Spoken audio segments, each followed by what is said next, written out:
Yeah, I'm warm, Mom. I'm wearing my sweater. The nice orange one. Arvid, great news. We're rich. Not this time, Dennis. Arvid, Goodbye, Mom. it's a science essay competition. We can split a $1,000 scholarship. Come on, I need your help. No. No? No. Arvid, what's wrong with you? What's wrong with me is I'm still bleeding from the last science competition I helped you with. I did all the work and you took all the credit. Don't you think I've lost a lot of sleep over that? That's why I want your help. This is my chance to make it up to you. Come on, Arvid, I want to do my essay on that Jean-Pierre Roche-Baboob guy. But Right. The French physicist. You know, his work on subatomic structure? really? Yeah. Well, what do you want me to do? All of his work is in French. You took French, right, while I was sleeping through Spanish? Yeah, well, Dennis, the only French I remember is soup du jour. If you want a French expert, you want Maria. Maria. Yeah, well, you probably won't be able to tear her away from Chuck. Chuck. Later, baby. Later, stud muffin. I'm talking about you. You. New boyfriend? Shut up. Shut up. What did I say? It's what you're about to say, Dennis. And I'm not interested in your opinion about Chuck. Maria, I'm really hurt. I just wanted to tell you how happy I am to see how happy you are. And to make you an offer you can't refuse. Morning. Morning. Sweater. Worry about Okay. it. I'll take I'm care of counting it. on it. I'll I'm take counting care on of it, Dennis. Mr. Moore, is it okay if I'm a little bit late on my paper on Nelson Mandela? Well, you're already a little bit late. I know, but I have a chance to do a science project with Dennis. I mean, how often do male science freaks actually beg girls to help them out? I think it's some kind of breakthrough. Well, just be sure it's not some kind of ripoff.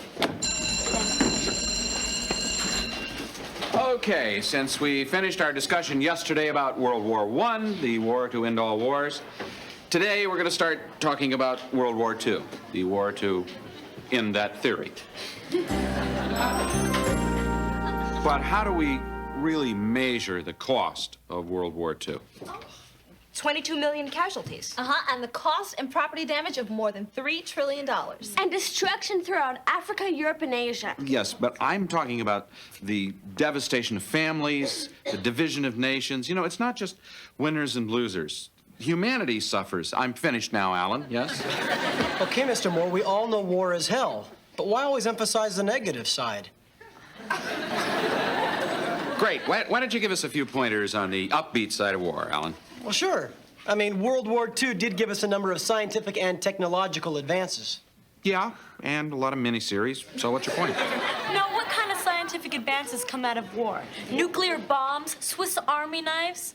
Helen, we are facing the annihilation of 3 billion people. Studies show that within... Hey, Mr. Moore. Oh, I got some office stuff here for you. Class isn't over yet, is it? No, not quite, Chuck. If you want to spend the last few minutes with us, take a seat. Cool. So, Maria. Maria, you were talking about 3 billion people? That's a lot of people, Mr. Moore. Hey, don't forget that a war increases the demand for arms and munitions, which reduces unemployment. Maria? That sounds good too, Alan. So you agree with me? Sure, why not? I mean, what do I know about war and icky things like that? Icky. Icky. Maria, nuclear war is not icky. Sitting on a pudding pop is icky. Yeah, he's right, Maria. One time I sat on a pudding pop when I was wearing my white jeans. Lucky for me, it was vanilla.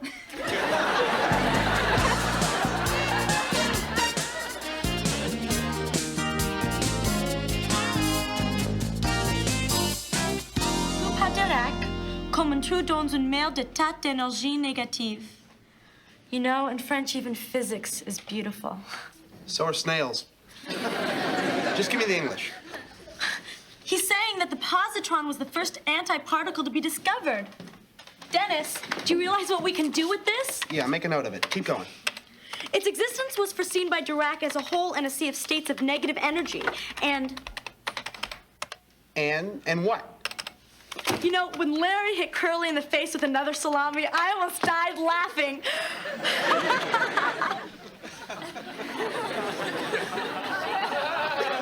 Did somebody hit your brain with the salami? Chuck, hi. Hey, baby. Oh, Mr. Wizard. Still yucking it up over last night, huh? Oh, it was so special. Excuse me. Are we talking protons and neutrons or morons? What are you guys doing here anyway? Just like extra credit work or something? It's a science. Oh, no, we were just talking, getting ready to go home. Ah, well, you know, that's good. Because I gotta tell you, Maria, I think this egghead class of yours is taking up too much of your time. Oh, no, it isn't really. Egghead class? Well, no offense, pal.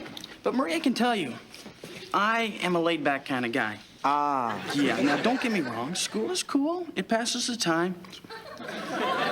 But when you really think about it, Dennis, life is short. And can we be honest? We are on this planet to party. I don't think Nietzsche could have said it better. Who's that? Just some kid in our biology class. Oh, look, about our date. Pick me up at swim practice. Oh, Chucky, I can't tonight. What? I have things to do. Well, what things? Well, you know, like girly things. I have to iron my hair and paint my nails, and I have to lay out the things for this weekend, you know. Well, get them done, because this weekend is mine. I know. Later, baby. And I'm talking about you. You. You? You. You.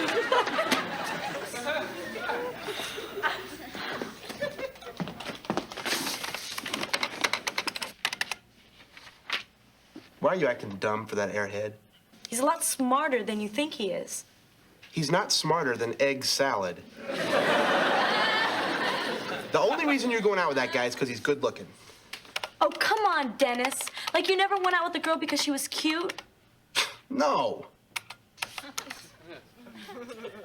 I've asked, but no, I've never actually.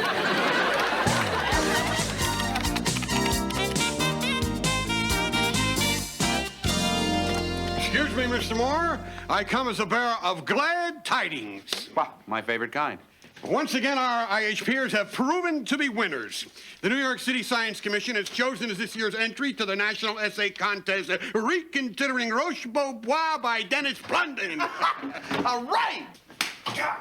Maria? A member of the commission will be here in a few days to present the award at our assembly. Hey, wear a tie. Around my neck? Maria, tell him.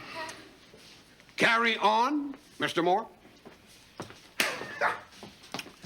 Well, Dennis, it appears you've done it again. Dennis, you're a jerk. Dennis, you left Maria's name off the paper, didn't you? Hey, I did all the work. All she did was translate a little French. A little French? I did all the French, Dennis. And I did a lot of the physics. I knew you were going to do this when I recommended this. Come on, why is everybody coming down on me? Nobody's even asked me my humanitarian motives. Okay, you're a great humanitarian. Why did you do this? I did it for her. Well, she's been going out of her way to try to make that dumb guy think she doesn't have a brain, and I knew that if her name appeared on a science essay, the guy'd go nuts. I did it to save your love life. And I do the same for any of you girls here. Maria, you're not going to sit here and let him do this to you, are you? Come on, Maria, tell him. Look, Maria, I don't quite know what you're doing here, but I want both you and Dennis to go to Dr. Samuels. Tell him you co-authored the essay and you both want your names on it. Go. Boy, you try to do the right thing, and look at what happens. All of a sudden, I'm the bad guy. Dennis, wait a minute. I don't want my name on that essay. What? If it means that much to him, let him have it. It might be the highlight of his life. I guess some of us have our priorities. No apologies necessary.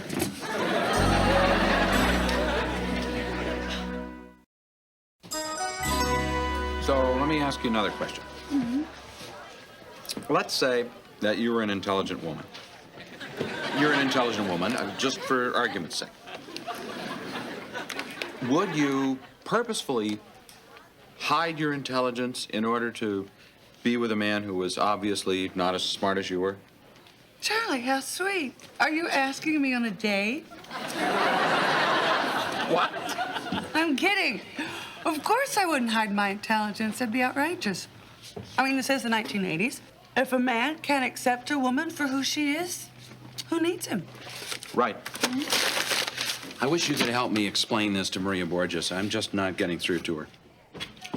Listen, Chuck, I was just wondering, what if, oh, I don't know, I sort of entered a science competition? And what if I won? What are you telling me? You entered some kind of science thing? No, I'm just saying, what if? Yeah, look, Maria, I don't know, but I'm getting a little worried here that you have more interest for your schoolwork than you do in the old Chuck dog here. No, that's not true. Yeah, well, you say that, but now you're talking about winning some kind of science thing? I just thought it might be okay. But look, if it makes you feel uncomfortable, it's not that big of a deal. Well, that's good, because I'll tell you what, I'm taking a lot of heat from my buddies for dating a brain. Hey. But I tell them, Maria isn't like those other eggheads. She's into normal stuff like the Stooges, and she can't get enough of them Rangers. Am I right? Huh? Oh, which reminds me about this weekend.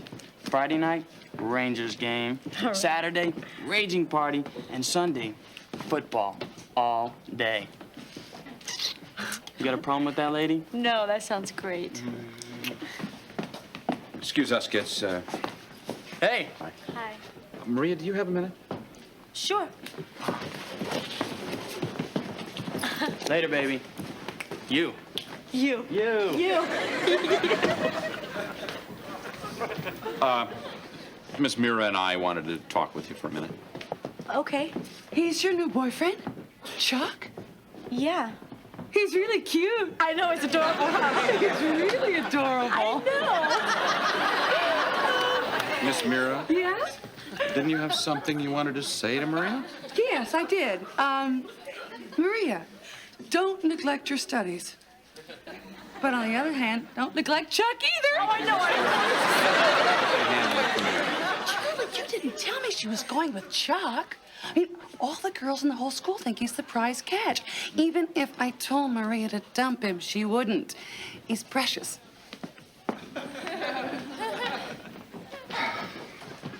Well, Mr. Moore, I know what you're gonna say. good, because I don't. You have to understand, this is more important to me. Chuck is the only real boyfriend I've ever had. With all the cheerleaders running around school, he picks me. Well, I can understand that. I know but- what you're gonna say, he's not a rocket scientist. He probably can't even spell scientist. But who cares? He cares about me. He likes me. He makes me feel good, and I don't want to do anything to change that. You probably already knew I was gonna say that. Not exactly. I know what but- you're gonna say. You're gonna say talk to Chuck, right? I already tried talking to Chuck. He already made it clear that he doesn't want a girlfriend that's smarter than he is. So look, I appreciate all your advice. But really, my mind is made up. Look, as long as you're in a listening mode, I'd like to say something else. I think you're letting Dennis walk all over you. Now, if you're willing to sell out, in this case, just to get somebody to like you, what are you going to give up the next time? I know that it's hard to find somebody you care for who cares for you.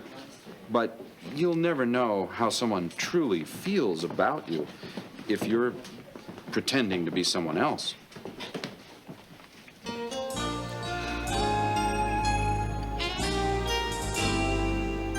And for those students who saw that graffiti on the third-floor bathroom wall, if you call me, you will definitely not have a good time.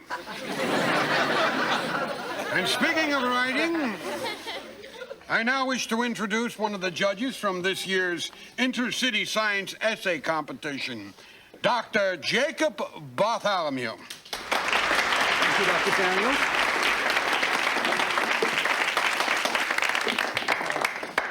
Babe, can you believe they're making us sit through this presentation?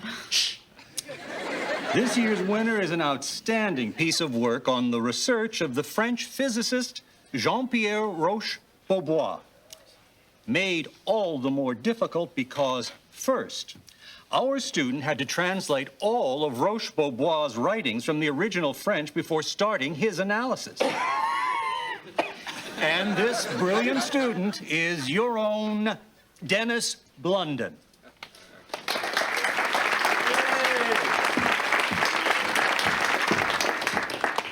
Mes félicitations, mon jeune ami.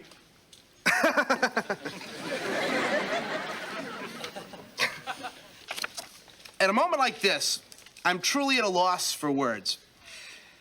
Saying a mere thank you can't come close to expressing the deep sense of pride and, yeah, I gotta say it, satisfaction I feel for being honored and recognized for all my hard work.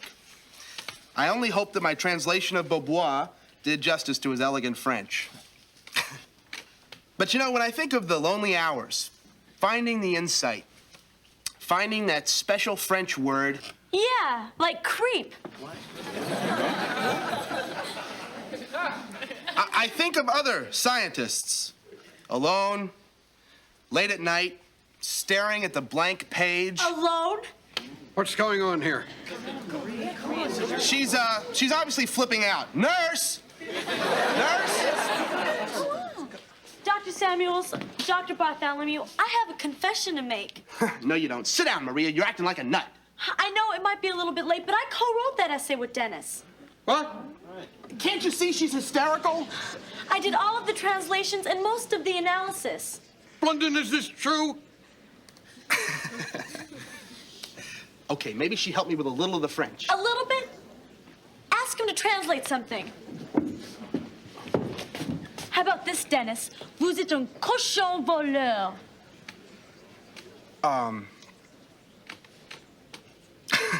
Who am I, Toulouse-Lautrec? I am a scientist. Come on, Dennis, you know it's the truth. You're a liar, Blunden. What does science mean to Dennis? Okay, I admit it. We're partners, all right? Are you happy?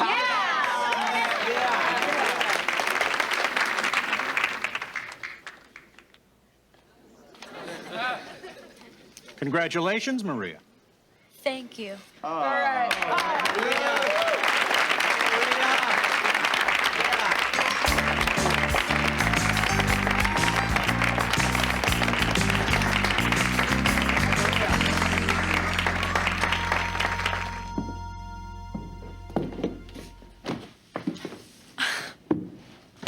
I hope you're not mad at me. I was just so afraid to tell you. No, come on, Maria. I'm real proud.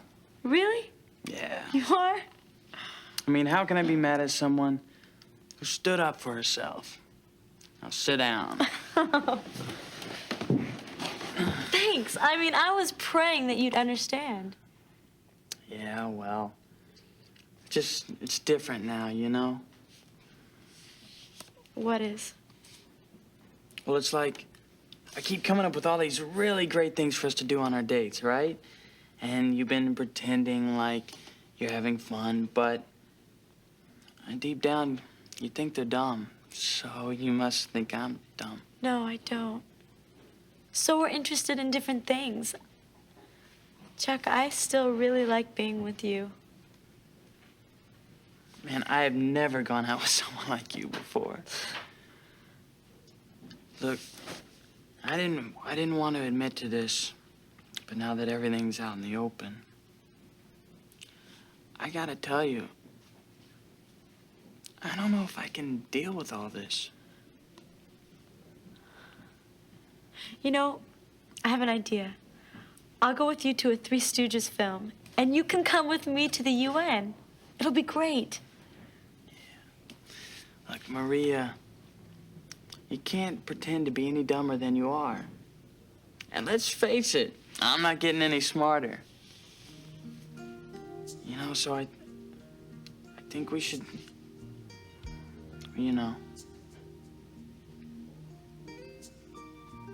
We can still be friends, though, right?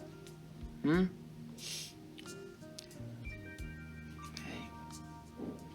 Right.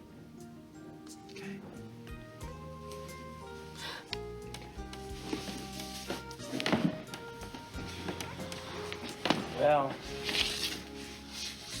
see ya.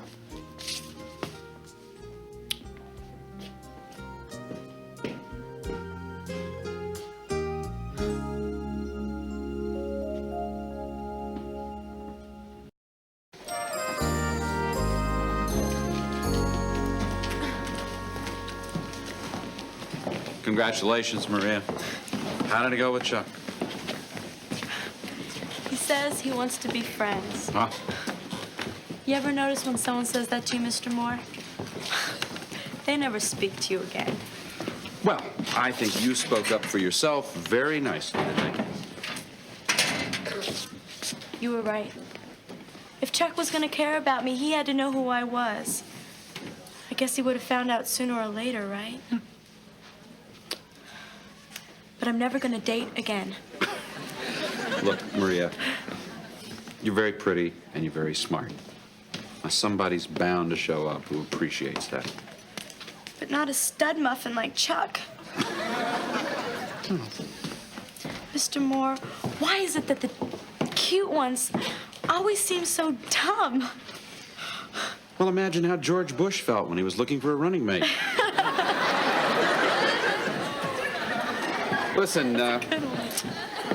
would you be willing to let a crumbling remnant of a slightly stale stud muffin buy you some lunch in the cafeteria?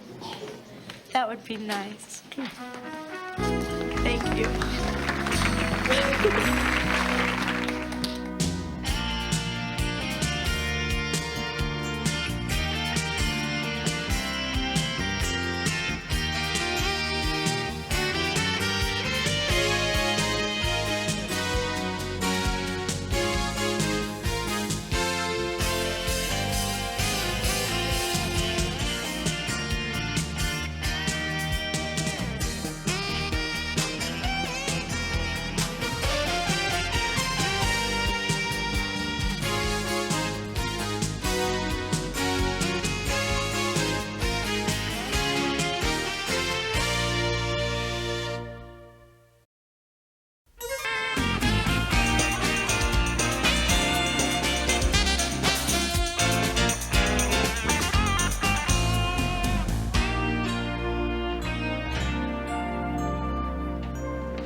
So, what are you doing your science project on, Janice? Snakes.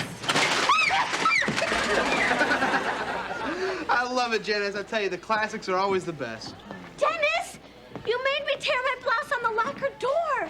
It's ruined. You think that's funny? Well, yeah, come on, Janice. It's kind of funny. You owe me $180. Now, Janice, that's not funny. Dennis, my parents bought me this blouse in Japan. It is pure silk. I want my money. Get out of here. This isn't over, Dennis. I'm not some wimpy marshmallow you can just push around. Yeah. Like Arvid.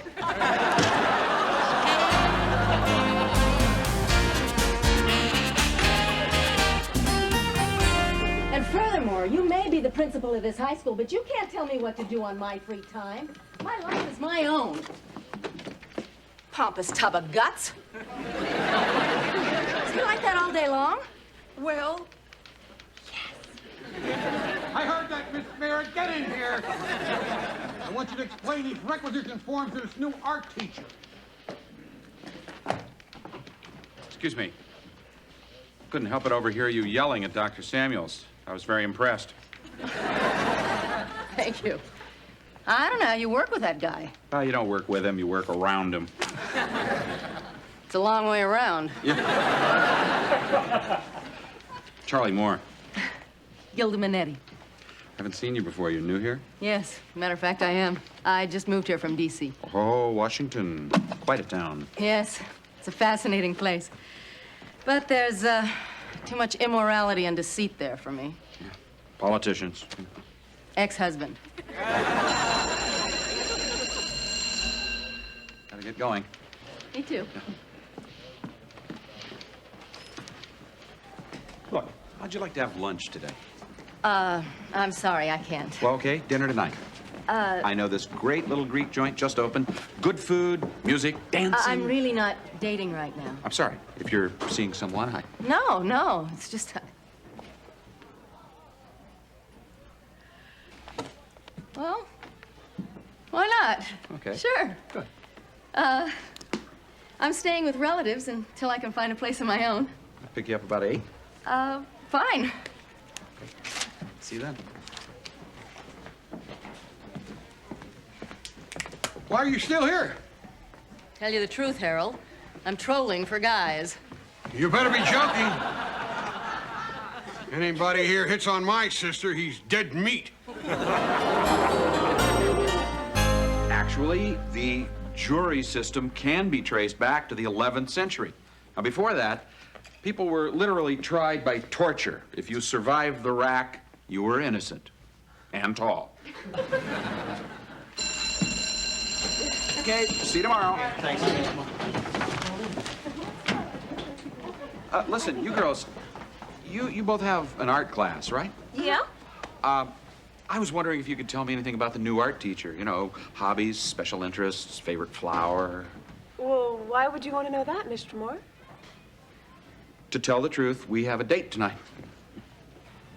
Well, gee, I wouldn't have thought Mr. Feeney was your type. Who's Mr. Feeney? The new art teacher. And who is Gilda Minetti? I don't know. Oh, well, thank you.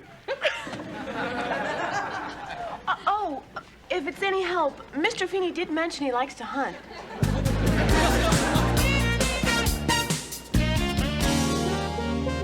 He's late.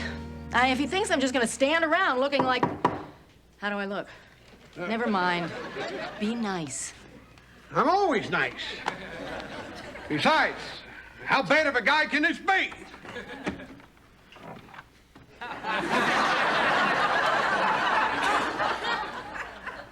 Please tell me you have a twin brother who's the principal of a high school. Charlie, well, you obviously know my brother. Oh. I'm sorry. I should have realized this might be awkward for you. I'm not sure awkward is quite the right word.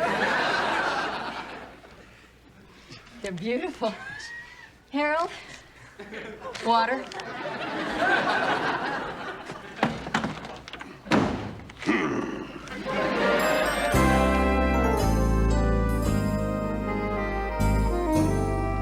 I know. I'm the same way on dates, you know. You tell yourself, relax, just be yourself. And then I sound to myself like I'm on National Public Radio. I know what you mean. Sit. I'm much more relaxed talking to 12 men in a jury box than I am to one man in the back of a cab. I'll say this, you really make criminal law sound fascinating. I wish that you could talk to my first period history class. Sure. What are they charged with? They're honor students, and we're studying the American legal system, and you'd make a great guest lecturer. Okay. Tomorrow, Tomorrow? I'll walk you to school. I'll even carry your books. Gee, you must really like me. Can't you tell?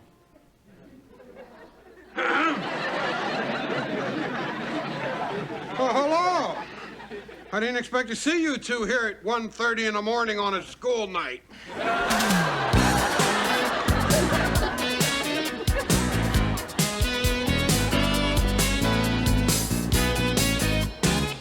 But how can you represent someone that you know is guilty? Ah, I don't know.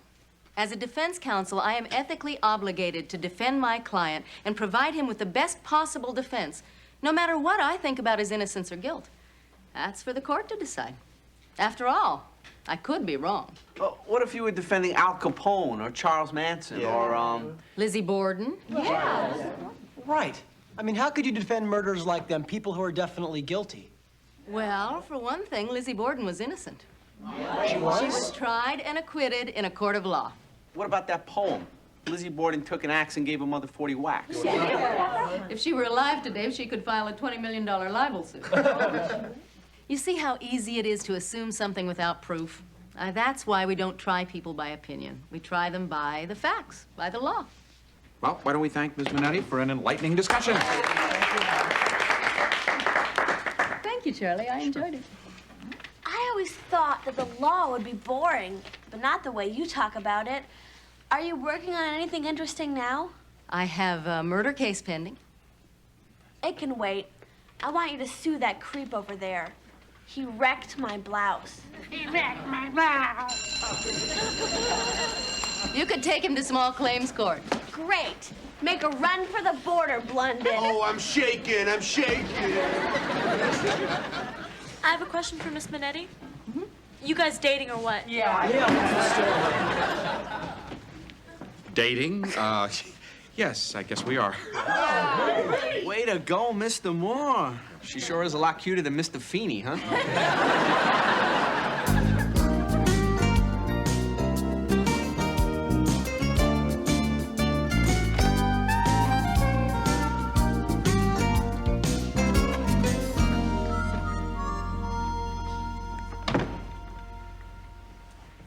You okay? Yeah. Why do you ask? I don't know. You've just been very quiet. Oh, I'm sorry. I've just been thinking about something. I've been thinking about us, actually. I really like you, Charlie. I feel the same way. I mean, I really like you. I like you more than any woman I've met in a long time. You're terrific. You've got this great sense of humor, and you're intelligent and kind and generous. You're a wonderful guy. Thanks. I don't think we should see each other anymore. What? I don't think we should see each other anymore. I got that part. Why? Because I like you. So? Well, every time I start liking somebody, I wind up getting hurt. Oh, you're the one that gets hurt. Yeah. And it's already started. You were late, Charlie. 22 minutes. You were late yesterday, too. And this morning when you came to pick me up for school. I know the signals. Next thing you know, you'll stand me up. And then you'll be working late at the office. And then, well, I'll find you in a motel room with an aerobics instructor named Tina. Are you listening to yourself? I mean, you're totally irrational. I am not irrational. I am a defense attorney. I think I know the difference between an intelligent discussion and an emotional outburst. You, get back in there. You want irrational? Huh? You are going to throw away a potentially wonderful relationship because you have hang-ups about your ex-husband and some aerobics instructor. Well, what about your refusal to take responsibility for your actions? I know I'm sending mixed messages. You're doing the same thing. Admit it. Fine. You want a message that is not mixed? Let's just back off for a while. A while is mixed. Okay, let's just back off. Fine, I'll leave. Great. Well, great. Goodbye. Goodbye.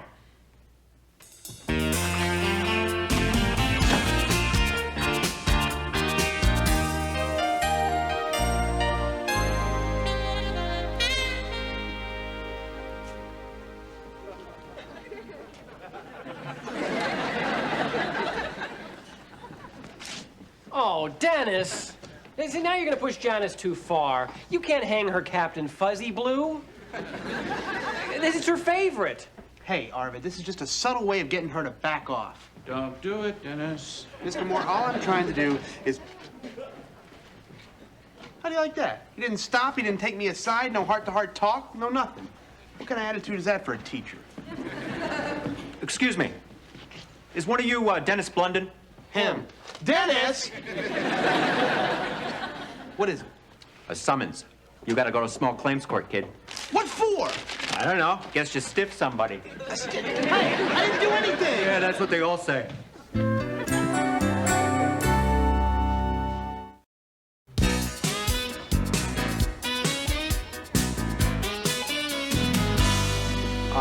Where did we leave off yesterday? Oh, we were going to discuss some of the issues that Ms. Minetti brought up. Well, that was yesterday. Let's discuss something else today, okay?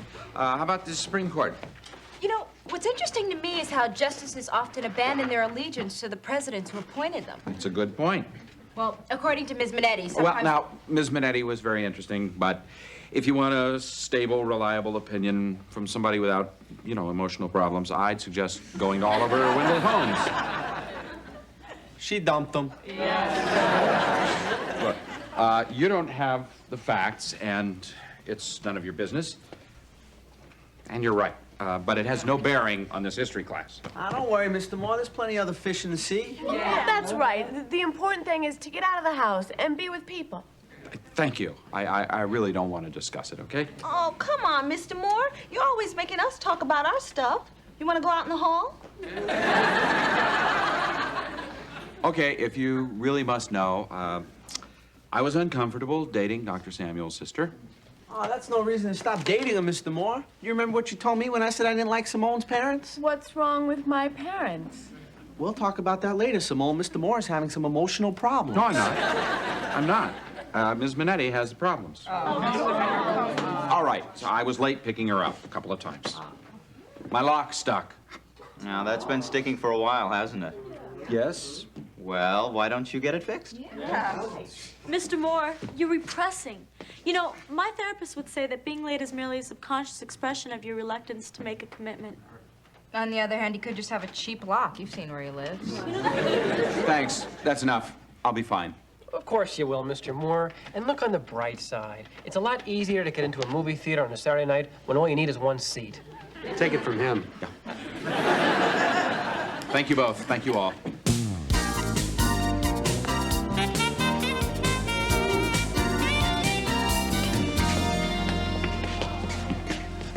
Arvin, my court case against Janice is today. I need your help, buddy. Hey, Dennis, whatever you want. We're best friends. Listen, I want you to be my main character witness. Now, all you gotta do is tell the judge that you know that I would never do anything to intentionally harm or embarrass another human being.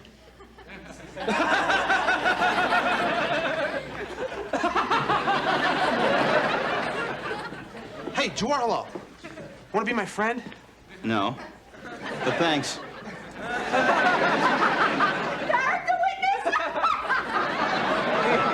Ready? Guess what? I've got my court date.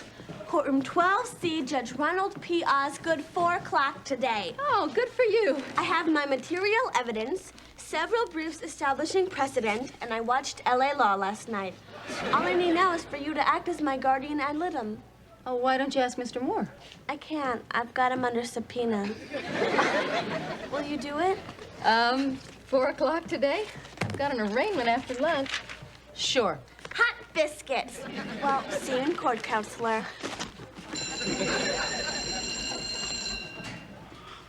Hi. I'm just here because Harold got some of his paperwork mixed up with mine last night. Be pretty hard to defend a man on armed robbery charges with Larry Finbart's report card. What about you? I work here. Right. Bye. Bye.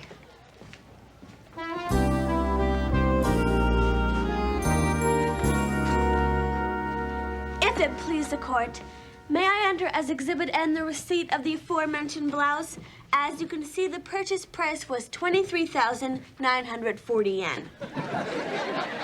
How, you may well ask, could a simple lapidor become a lethal weapon? So far, Janice has placed 14 pieces of evidence before the judge. And Dennis has been rereading his index card a lot. Oh, Mr. Moore! Oh, sorry. Exhibit O, the official exchange rate of the yen on the date of purchase, $180. I object! Sorry. You can't object. This is small claims court. The only person who can object here is me. And as for you, young lady, I object to the fact that you're taking up so much of the court's time. Hi. Very well, Your Honor. If I could beg the court's indulgence for a moment, I will establish prima facie evidence of the defendant's liability. And stop using Latin. Yes, sir. Go ahead. Charlie, I want to apologize for the way I acted the other night. It's okay, Gilda. I understand. You do? Actually, no. Why the hell did you act like that? I've been burned before. Well, you're not the only one who's been burned, you know? I know, but when you showed up late, it brought back bad memories. You will find all the evidence you'll need in here, Your Honor. See how scary that is, sir? You do that again and I'll teach you some Latin. Is that it? Are you finished?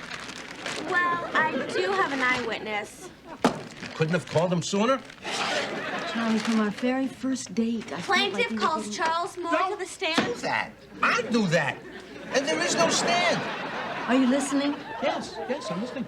From our first date. I'll tell you, from the moment we met, I thought to myself, look, I can't tell you what I thought to myself. Mr. Moore. Yes, but I knew even then that I was going to push things into the truth. Mr. Charles Moore. What do you want? What do I want? Get up here. Do you swear to tell the truth, Don't the whole do that. I do that too. Mr. Moore, do you swear to tell the truth, the whole truth, and nothing but the truth, so help you God? Yes, I do. Good. Now you go. Mr. Moore, would you please describe to the court where you were on the morning of the 14th at approximately 8:44? I was entering Fillmore High School. The witness entered said building here while the alleged perpetrator was lurking by my locker here. So what are you saying? You want to call it quits? No, I never said that. I would like to make it work. That's what my ex-husband said. Well, your ex-husband was a liar. I am telling the truth. I ask the questions first, then you tell the truth. Very well. Now then, did you see the defendant as you entered the building?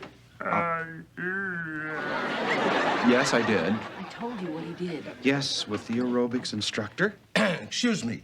You saw the defendant with an aerobics instructor? No, Your Honor, with my ex-husband. Her ex-husband. Continue. Well, does that mean you're never going to trust anybody again? Not unless they're under oath. That's it. What the hell is going on here? Your Honor, I move for a mistrial on the grounds that this witness is incapable of giving coherent testimony. You want to move something? Move your keister up here. Get up here. Did you put rubber snakes in her locker? Your Honor, I'll always... Answer the question under oath or under penalty of perjury. Uh-huh. Good. You pay her $180. 100. And you're going to make a good lawyer, but you're not a good lawyer yet. So you go to law school. And you two, you sit there, you try and work things out. Me, I'm going to take a coffee break. Court is in recess. Congratulations, Janice. Thank you. Yeah.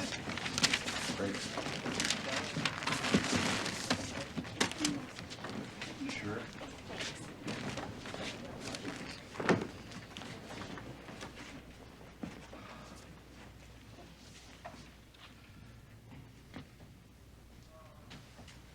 Well, why don't you tell me what you want? I don't know. I just know I'm scared. I'm scared, too. But I'm not going to let that come between us, whatever our relationship turns out to be. So, I don't know what else I can say. Sooner or later, it comes down to having a little faith. You still under oath? Yeah.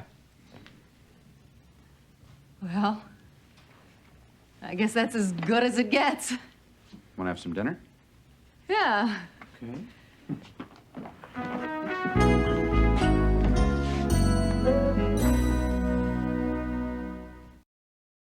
This guy's one of the biggest slumlords of the city. I mean, you have no idea the conditions under which his tenants live. Well, they're not my clients, Charlie. He is. But I don't know why you take this case. I mean, I just don't understand you. I knew they'd never last. I just knew it. How dare you presume that my client is guilty? Where do you want to eat tonight? Luigi's? Ooh. How dare you presume he's guilty? Counsel's copping out. Counsel's copping out. I think they're lasting.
college recruiters did you invite? 53. Yeah. And here are the faculty assignments. Great. Excuse me, Mr. Moore. You have to explain some of these recruiters you've invited. Such as? Greenpeace. Greenpeace, that's not a college. Bowling Green's a college. Greenpeace is a whale watching or something. It's an organization dedicated to saving the planet. I just thought that some of the students... I'm trying to send kids to college, not out looking for Moby Dick. And look at this. Why, you've invited the armed forces. Okay, Dr. Samuels, I'm not going to be able to get this done unless you stop interrupting. Okay, I'm a reasonable man. I'll drop by during your first period and we'll discuss it. That's another thing, sir. Okay, how can I say this nicely? I would appreciate it if you would not come into my classroom unannounced anymore. What do you mean? Well, you just walk in anytime you feel like it, and it's an interruption. You don't want me in the classroom? No, it's not that. It's just that... My kids. You don't want me to see my kids. It's not a custody battle, Dr. Samuels. I just don't want you to interrupt my teaching the lessons to my students. Of course, I understand. Don't worry about me, Mr. Moore. Miss Mira, I'll be in my office. And I don't want to be interrupted. Good morning, everyone. What's so good about it? My father wants me to go to Columbia, where he went. My mother wants me to go to Caltech, where she went. My Aunt Lurleen wants me to go to cosmetology school. Hey, that's not a bad idea. Beauticians make a nice living. What am I talking about, Mr. Moore? I just can't make a decision. Well, you just decided not to become a beautician. That's a start. Well, it's college recruiting day. Bunch of people come by, they tell you why they think you'd want to go to their school. I mean, it's nothing to get worked up about. Oh, don't be naive, Mr. Moore. I mean, we all have good grades, but good grades aren't enough. If you make a good impression, they hear about it. If you don't, you're on your way to motel management. That's right. This is our futures we're talking about here. Well, I think college is a long way off. Mr. Moore, on Friday, we have to be poised, confident, articulate, well-groomed.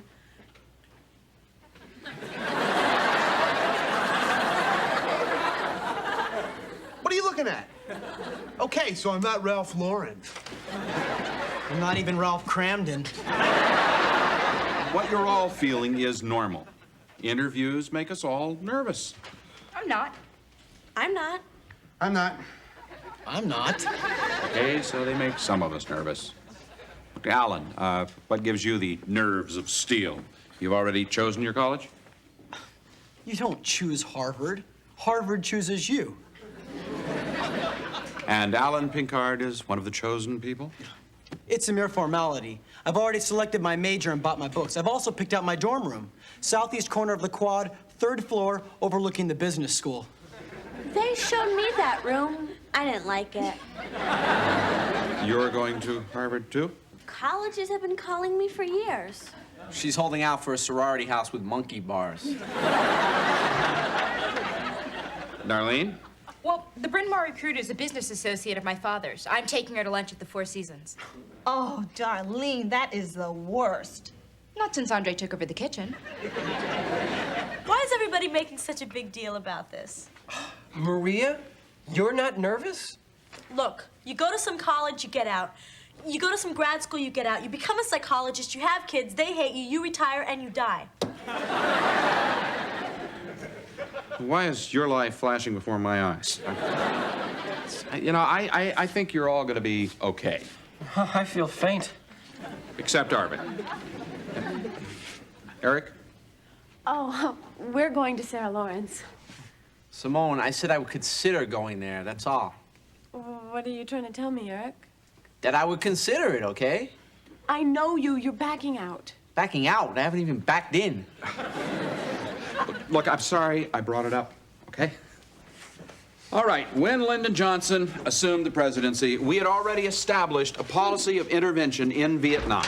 Excuse me, Mr. Moore. Gang, remember, college recruiting day is Friday, first period. Yeah, they know that. Those of you who will be attending will be excused from classes. They know that.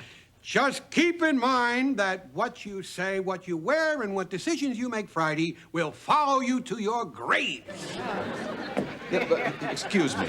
May we... Do you remember our chat this morning? Oh, yes, I do, Mr. Moore. And at first, I was crushed. But I said to myself, I'm the principal. This is my school. These are my kids. So in the future, will you please not interrupt my... Interruptions? Precisely. Carry on, team.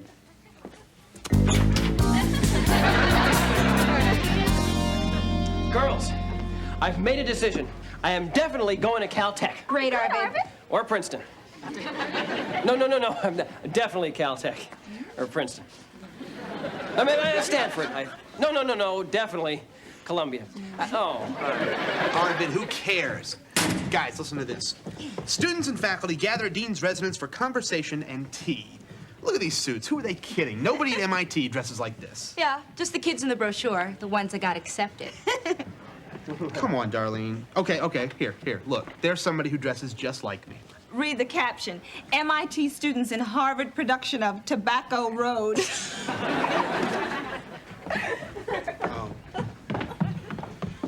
Arvid, you gotta help me dress better. I need help picking out clothes, matching colors, putting together an outfit.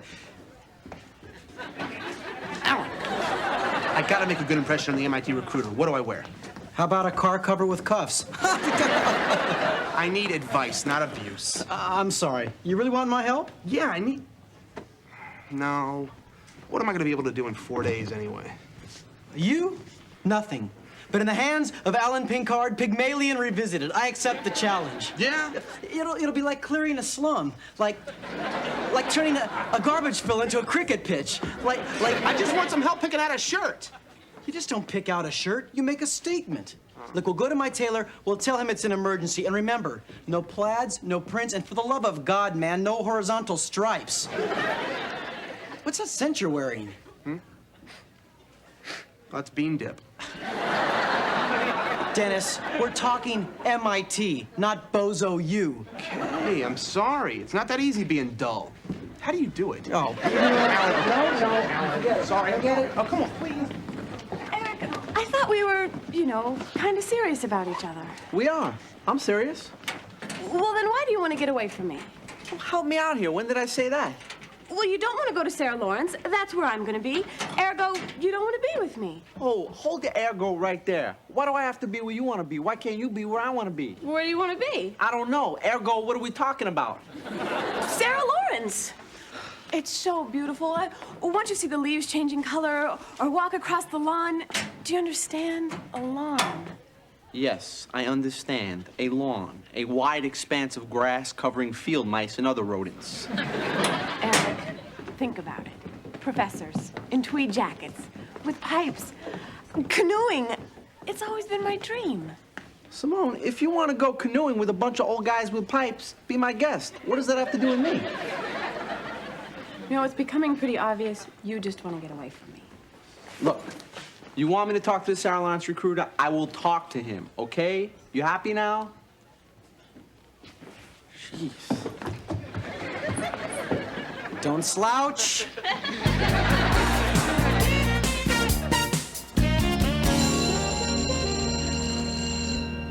Okay, if I could have your attention, please. Pay no attention. I was saying, since recruiting is during first period today, and... Mr. Moore? Yeah, I know. Just ignore him. Politely, of course. Anyway, as I was saying, since recruiting is during first period, that didn't happen. Obviously, there'll be no history class. So those of you who are not going, it's a free period. And if you are going, once you've finished your interviews, please return here. Then you can use the time as you see fit, okay? Mr. Moore, Yeah. Ms. Mira. I suppose we can let her in. I'm glad you noticed us. Your doors were jammed. No, actually, they were both locked. Locked. Listen, Charlie, the recruiters are ready for you all now? That's what I was trying to tell you. Good news. Let's go, gang. Wait a minute. Where's Dennis Blunden? If he's out filling up those water balloons, so help me out. Oh, my goodness.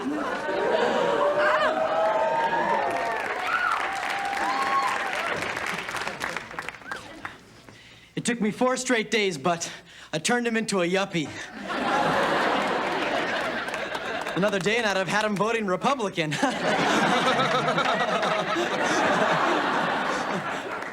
Dr. Jekyll, Mr. Hyde, you care to join us in the gym? Bye. Goodbye.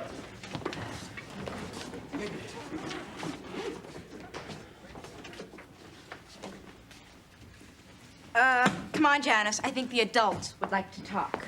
I am just as adult and mature as anyone else. I'll play jacks with you. Okay. I changed my mind. I don't want to talk to this recruiter. You said you'd keep an open mind about it. What's the point? I'm not gonna go, ergo, why talk? Everything you say puts more and more distance between us. What's going on here? I mean, you keep trying to tell me what to do, and we're not even married yet. Not that I meant that as a proposal or anything. Well, just what do you mean? Look, if you want to wear tweed and smoke a pipe at Sarah Lawrence, fine. And if I want to stay a non-smoker and wear black leather, that's what I'm gonna do. And if that means to you that I don't want to be with you, then okay, you win. Okay. Fine. Have a nice life.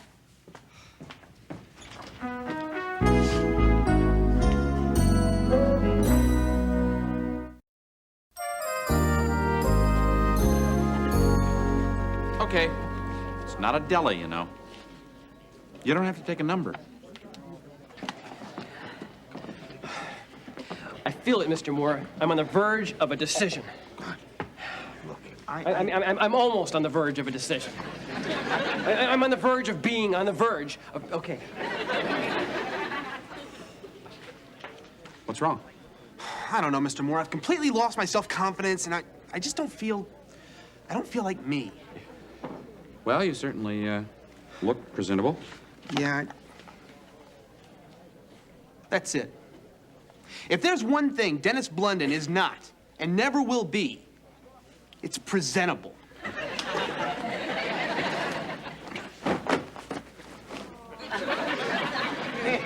Thanks a lot, Mr. Moore. Incidentally, your tie is on straight. Oh, thanks.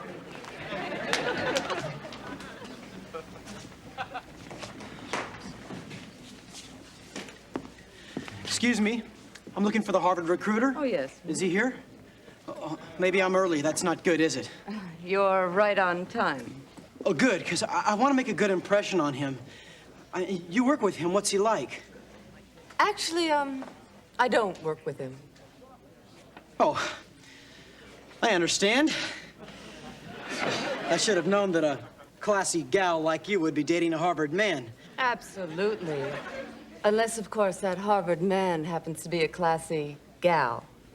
Have a seat, Mr. Pinkard. A Pinkard? No, my name is Blunden. Dennis Blunden. Oh.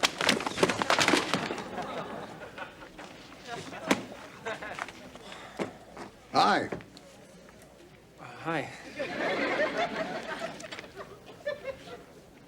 How'd it go at Sarah Lawrence? Great. They love me. You don't seem too thrilled. Well, now that I know that Eric just wants me to go away to college, how would you feel? Well, how do you know that that's what he really wants? Well, I don't. He's not talking. Maybe you could... Let's say that you and Eric do stay together and you get married and you have kids and you have these little problems. How are you going to solve these problems when I'm not around? You're right. I guess I should just forget about him. She says lotion. Lotion. Isn't that a beautiful buzzer? Oh, you like the buzzer? You gotta see what I got in my locker. It's this plastic vomit. It's great. Where do you see what I'm working on? I'm testing the effects of zero gravity on whoopee cushions. Mr. Moore, you got a minute? Actually, I don't, Eric. Okay, give me a half a minute. I just need your advice on something. Well, I'll tell you the answer to all your problems. Talk to her. I gotta hand it to you, Mr. Moore. At first, I hated your idea of inviting the armed services to this thing, but the kids like it a lot. I've made a decision. Great. Congratulations. I think I just joined the Marines. You what, Arvid? No, the Marines have a very fine program. I'll get a good education in field artillery maintenance. I'll get to see the world, and I'm gonna get something I've always dreamed of. Biceps. Go ahead, Mr. Moore. Go ahead and what? Well, you are going to talk him out of it, aren't you? Yeah. No, I'm not. You're not? No. I've never been against people doing things for their country. Besides, I admire anybody who wants to hike 20 miles with a fully loaded backpack, sleep in mosquito-infested swamps, eat year-old meat out of a can. You have a lot to look forward to. Year-old meat? What a disaster. I completely made a fool out of myself. I totally blew it. No, you didn't. He loved you. He said you'll make a great doctor and you got him to stop smoking. Really? Great. How'd you do? Awful. You ever try to talk to someone who just quit smoking? What happened? Well, it looks like I can kiss Harvard goodbye. The Harvard man, a woman. I mean, I thought he would be. Was she? Well, this is as articulate as I got.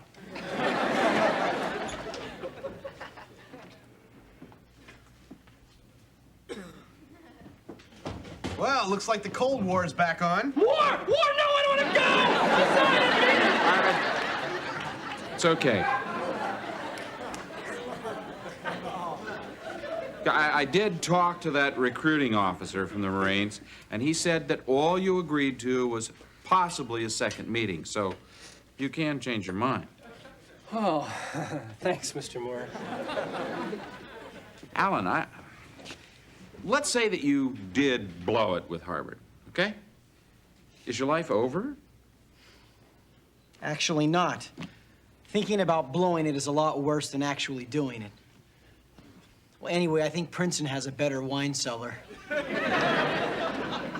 Well, you did learn something today. I learned something today.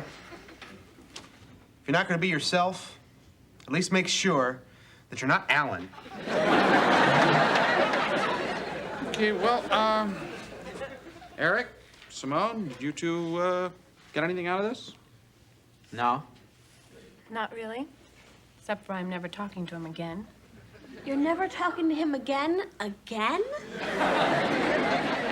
Simone, Eric, outside. Again? Again.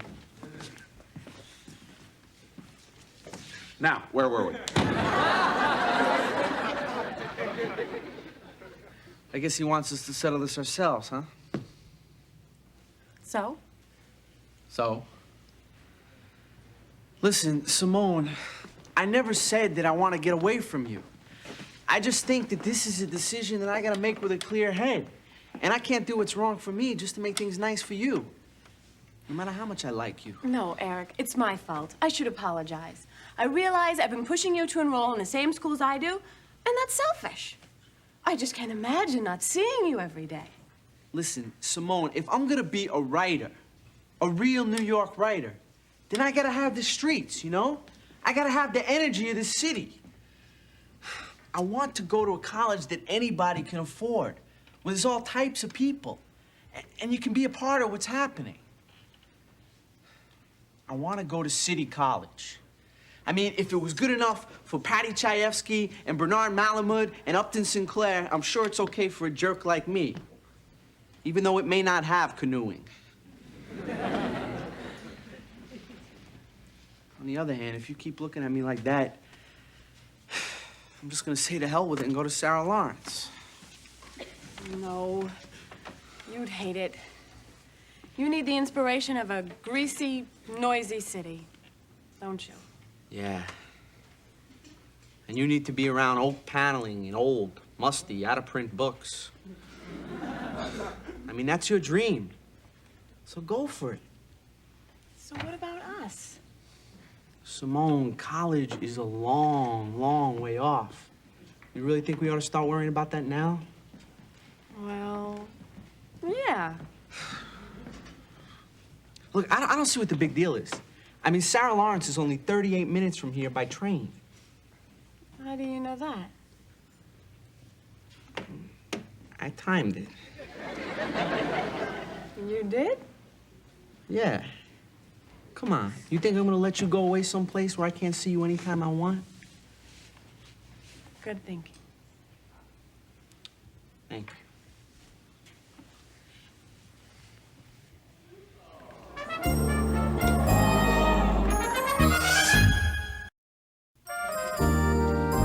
So, I talked to Duke University and UCLA and Stanford, and I think I've made my decision. Oh, which one did you choose? None of them. I'm not going to college. My mom is the one who wanted me to be a psychologist. I want to be a singer. Come on, Maria, do you really think you can make it as a singer? Well, let's give her a chance. You know, I mean, you try something, maybe it doesn't work out, so then you try something else. So you mean it doesn't matter what career choice we make?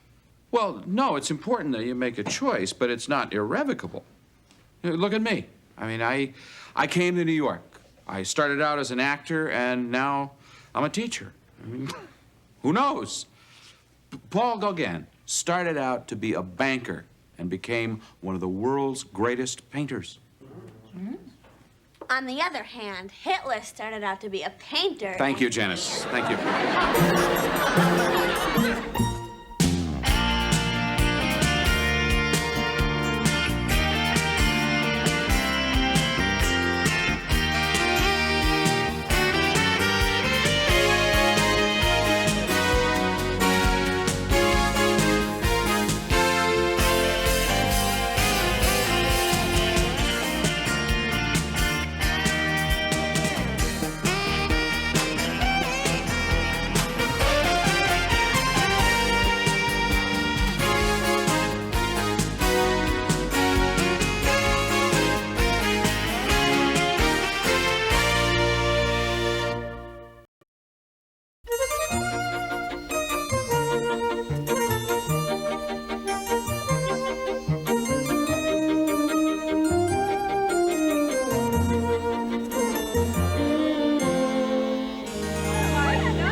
Crowded. He's mildly claustrophobic.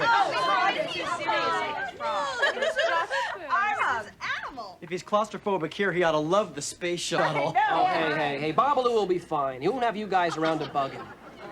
All right, Babalu, time to pump some iron. Let's go. What's this? Relax, big boy. That's right. There's your barbell. No way. Oh, my God. He's really lifting weights.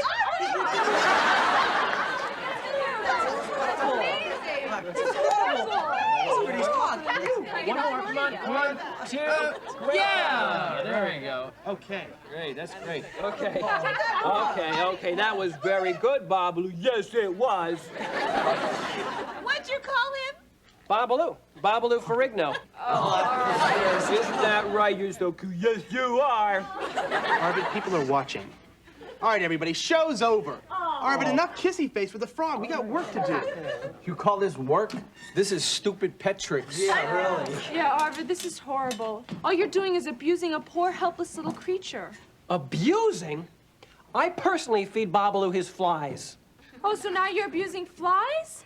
Hey, we are making this frog a star. He'll be getting TV spots, he'll be getting magazine covers, he'll be getting death threats from French chefs. Aren't you guys jumping the gun here? You're only going to be finalists, and that's if NASA chooses your experiment for the space shuttle contest. If? Yeah. This is major. We are studying the effects of exercise to counter the atrophy of long-term weightlessness by using Amphibia annua rana catspiana.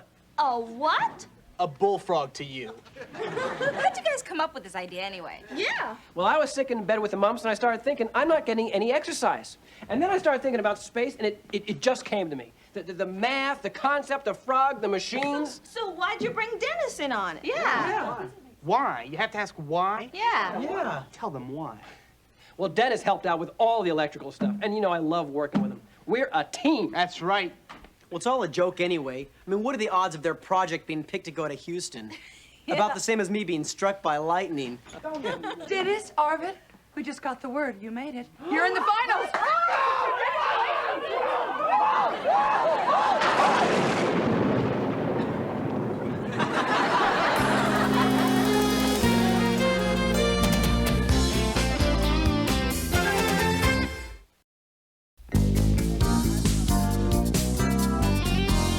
And in honor of Fillmore's astronauts who will be leaving for Houston in a couple of days, today's lesson, with the help of a little modern technology, will concern itself with this book by Colonel Buzz Aldrin, one of the first 2 men on the moon. Wow.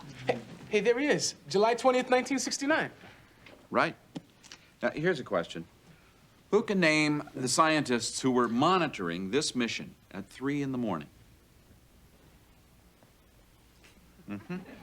One of the points the book makes. We don't often credit the thousands of scientists and technicians who got the astronauts up there. People who represented for all of us what was once known as the space effort. Excuse me, Mr. Moore.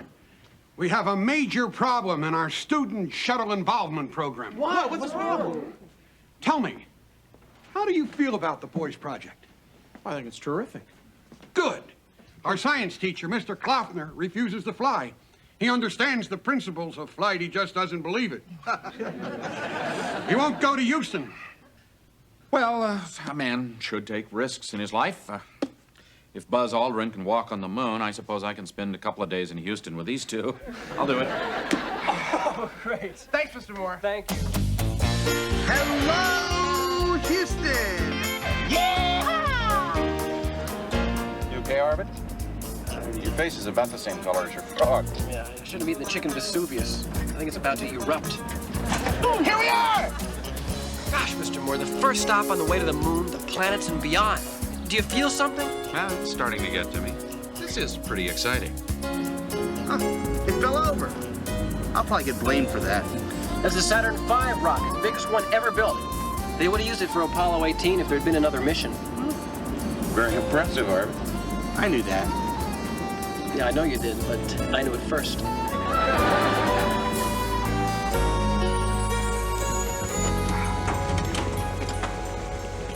Wow! Wow! Arvid, not yet. These are just buildings. Okay, we'll be back in about 5 minutes. You wait here, thanks. Okay, guys, let's go.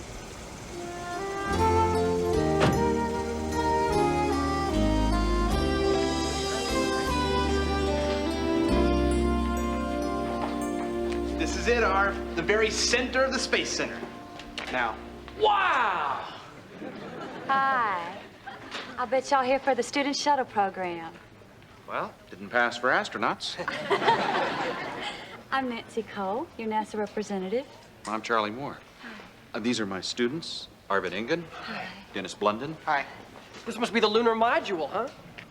Looks just like a big old spider, doesn't it? Oh, I got everything you need right here. Your orientation package, your hotel vouchers, and your NASA badges. Wow! Mr. Moore, could you handle that stuff, please? Arvid, let's go. It's a NASA badge. I'm gonna wear this right next to my junior flight attendant wing. Very nice. They have a lot of nervous energy, don't they? Yeah, well, they're New Yorkers. See, Babalu? A module just like this was on the moon. Yes, it was. You know the moon, don't you? That big lily pad in the sky. Yes. All right, all right. Hey, isn't that an Apollo command module? Apollo 17, 1972. Last manned voyage to the moon. Gene Cernan, commander. Wait a minute. You can tell these things apart just by looking at them? Sure, can't you? Sure. Arvid, look. What? Do you know who that is? That's Dr. George Milner. The George Milner? You know who George Milner is? Of course I do. He's one of the top space physicists in the country. He's here consulting on the Hubble Space Telescope that'll let us see to the edge of the universe. Oh, who cares? He is one of the top guys at MIT. I bet he's one of the judges. This is great. If he likes my project, I am a shoo-in to get into MIT. If he likes my project? Here, get a shot of me with Dr. Milner in the background. Excuse me, if he likes my project? I didn't say that. Actually, I think that's what I heard.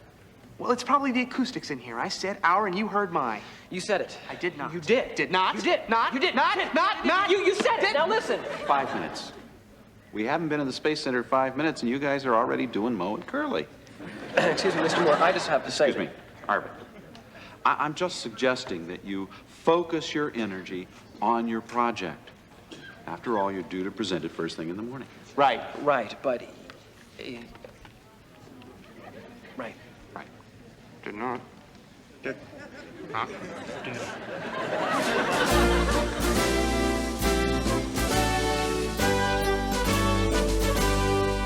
Arvid, come on, get him ready. What's taking so long? Babalu knows today's the big day. Look how nervous he is. Arvid, he's a frog. How can you tell he's nervous? Just look at the expression on his face. Boys, excuse me for a minute. I feel a need to talk to an adult. Babalu's an adult. Aren't you? Yes, you are. Take a deep breath. Now exhale slowly and count to 10. That's how to relax, green guy. Oh, why can't I do that? Arvid, just relax. Nobody can beat Blunden and Engen. Engen and Blunden. I'm going alphabetically. I made up the experiment. You are so petty. Oh, Charlie, you mentioned yesterday that you'd like to meet an astronaut. Well, there's Buzz Aldrin. Buzz? Oh, you know him? No. Yeah, I would like to meet him. Oh, okay. Come here. Excuse me. Buzz? Yes, Nancy. Hi. I would very much like for you to meet Mr. Charlie Moore. He's a teacher here with the science competition. It's a great pleasure to meet you, Colonel. A pleasure indeed. Pleasure, real pleasure. It's nice to meet you too, Charlie. Forgive me. I'm probably talking as though you're carved on the side of Mount Rushmore. It's just because you were once on the moon. I know. I remember. Good. Well, I mean, I do too. Summer of 1969, really only two things happened.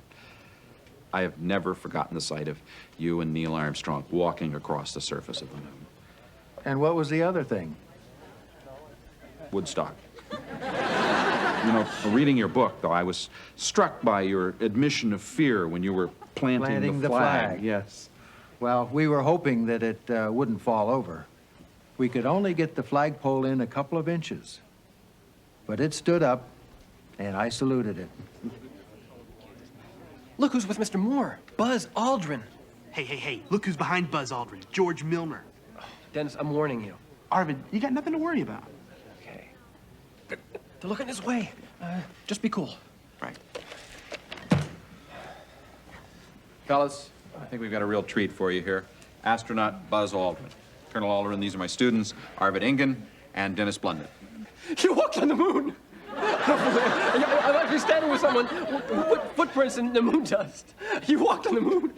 Colonel Aldrin, I'll never forget the feeling of exhilaration, the pride, the lump in my throat that I felt when I first saw you set foot on the moon. But that was 1969. You weren't born yet. Well, it was a rerun, but I still went lumpy. Boys, this is Dr. George Milner from MIT. MIT? No kidding? What a surprise! Dr. Milner, it's an honor to meet you. My name is Dennis Blunden, and your work with the Hubble telescope is, what can I say, sir? It's inspiring. Oh, you know about the Hubble? Know about it? I love the Hubble. In fact, you want a coincidence? Hubble is my middle name. I thought it was Clarence. Why don't we start the presentation? I thought we began. Ladies and gentlemen, I'd like to present Babalu Ferrigno, our amphibia Onurarina Katspiana, better known as a bullfrog who can actually bench press his own body weight. The way I see it, sir, the elasticity of a muscle fiber can be compared much to that of a rubber band. At zero gravity, I feel that muscle fibers might...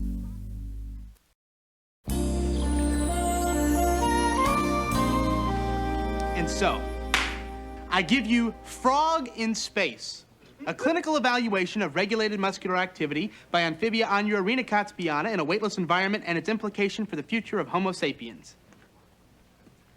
Mathematics here is quite sophisticated. Yes. Thank you, sir. We're especially proud of that. Well, good luck. We need more young scientists like you in the program. Thank you, Colonel Aldrin. Blunden. Dennis Blunden. And Engen. Arvid Engen. Well, why don't we move on to the next experiment? Oh, yeah, you should. It's a cute one. MIT. It's a great school. God, I was nervous. That went great, huh? Aren't you going to say something? Dennis, I hate you. What are you talking about? I gave a killer presentation. You pushed me aside. You don't even understand the math I did. You did it again, Dennis. You took credit for everything. Okay. I realize I did talk a little more than A little more? I'll straighten this out, okay? I promise. You promise. You know, Dennis, your promises have a tendency to be broken before you make them. Not this time. I swear. Okay. I'll give it another try. Not for me, but for Babalu. I don't want him to come from a broken home. Tell you what, guys, instead of just hanging out waiting for the judges to make their decision, we could join Ms. Cole. She's giving a tour of the space station mock-up. You want to do that? Sure. Here it is, Space Station Freedom, a permanent space research laboratory with modules provided by Japan, Europe, Canada, and the USA. It'll take up to 20 shuttle trips to complete it, starting in 1995. Arvid, you know quite a bit about this, don't you? More than some people are willing to admit. Ready to go in? Arvid? Yes, yes.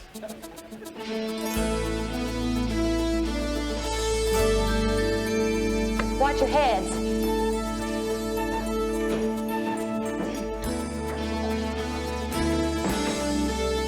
Okay, everybody, excuse me. Everybody, let's gather around here. These are the living quarters known as the HM. The habitation module. Yes, thank you, Arvid. As you can see, each crew compartment is only about the size of a telephone booth. Here we have the telephone, the personal stereo with the radio and a VCR, and the intercom system within the laboratory. And of course, in space, there's no up or down, so they sleep on the floors, the walls, and the ceiling. So can flies, Arvid. Bet y'all can guess what this one is. That's the PHF with WMS. Everybody, this is the PHF with WMS. Oh, really, Dennis? What does that mean? I say, what does that stand for? What are you trying to do, show me up? Me? No. But you may be interested to know that stands for Personal Hygiene Facility with Waste Management System. Better known as POTTY. Dennis, you're an infant. Why don't you come on? Hey, boys. Thank you. So what's the NASA designation for this area? The galley. The galley?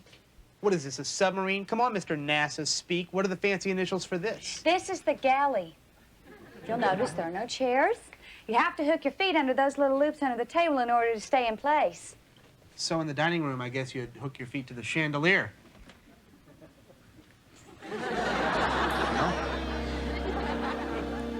Now this is the lookout cupola. You'll see on the model how it fits atop the Freedom. You float up to the top of the cupola and you have a 360-degree view.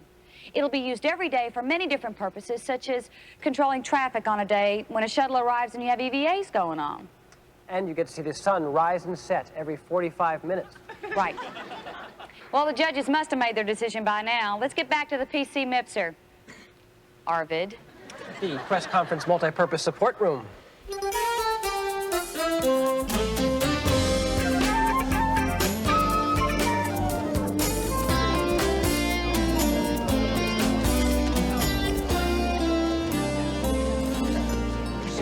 This is it, Babalu.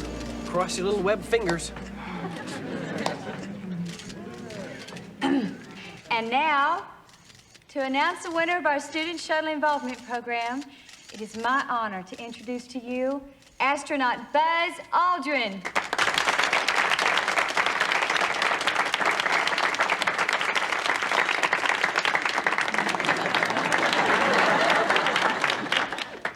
Thank you, Nancy. Congratulations to all our young scientists.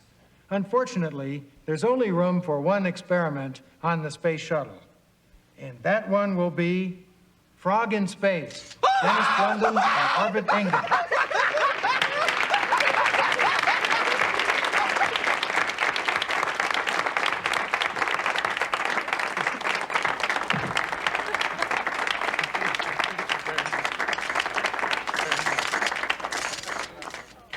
Whoa.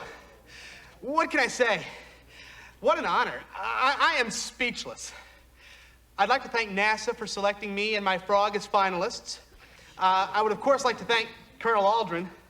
Thank you. A very, very special thanks to my personal scientific hero, Dr. George Milner. How about a big hand for Dr. Milner, huh? George Milner. Okay. Oh, of course I have to thank someone without whom there would have been no experiment at all. My frog, Babalu Ferrigno. And, oh, Arvid, come on up here, Art. You bet I'll come up there. Now, just a minute. Whoa! Oh.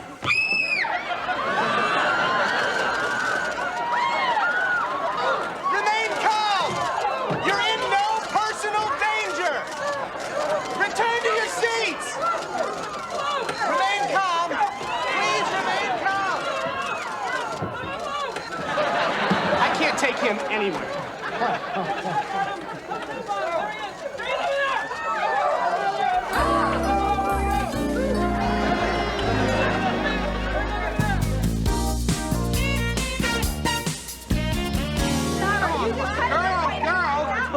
Cut the first slice. Do you hear me?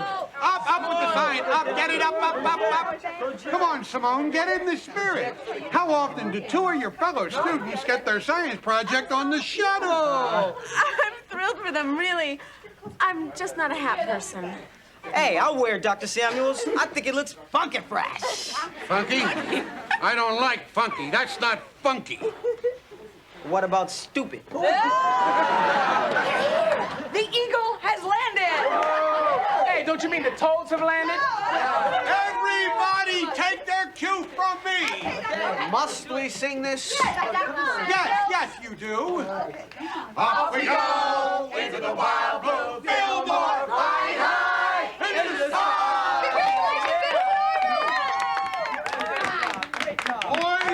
Boys, I'm proud of you. In a few weeks, you'll return to Houston, where you'll place your experiment aboard the shuttle. Now, what do you say to that? I say we're not going back to Houston, and there isn't going to be any experiment. Arvid and Dennis are having a problem. No problem. Is that understood? You are happy. You are honored. You will both go to Houston together. One small step for mankind, one giant leap for frogs. We're not going back. He's kidding. Come on, Arvid, we'll work this out later. I'm not kidding. Everybody, this is just a big misunderstanding. What'd you do, Dennis? Yeah, what happened? What'd you do? All right, London, let's hear it. One of the judges was from MIT, and I gotta go there. So maybe I overemphasized me a little bit, and I sort of forgot. And all but forgot to mention Arvid. You guys have to understand. Arvid has his whole life mapped out for him. He's just gonna follow in his father's footsteps to Caltech. MIT is so important to me, and it doesn't mean anything to Arvid. Is anybody buying this? No way. Well, I am sorry. I've said it for the last 24 hours. Arvid, I'll say it again. In front of you, in front of the class, in front of everybody. I am sorry. No, Dennis. I'm the one who's sorry. Why? Because we're not friends anymore. Arvid, we won! Think about this. Dennis, it's over. I'm not going back to Houston. I'm taking my frog and I'm going home.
I need help. Well, admitting it is the first step on the road to recovery. Yeah. Look over there. You know Ron Kunkel? Of course. If the Knicks can hold out till he graduates from college, they could be great again. Could I punch in now, or am I supposed to pay a toll first? Yeah, well, there's this one little problem. First, we've got to get Ron into college. Well, this place has been swarming with recruiters all year. He must have hundreds of offers. Oh, he does. But colleges have this new rule now for athletes. Yeah, Proposition 48, you got to get at least 700 on your SATs.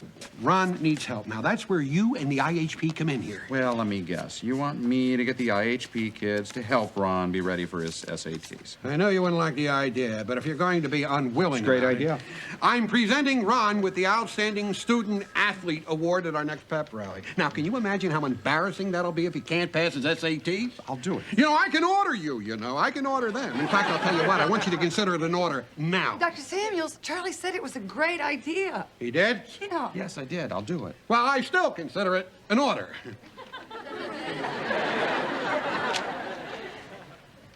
Maybe I ought to rethink this thing.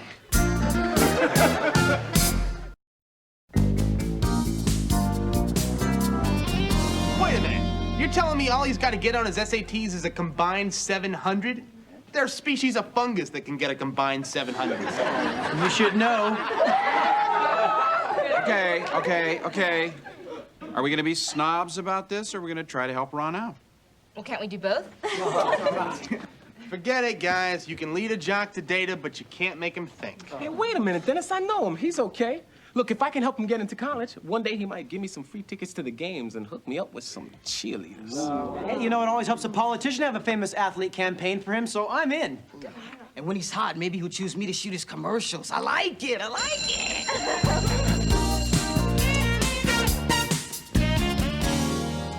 Hey, Alex. Yo, Ronnie. What's up?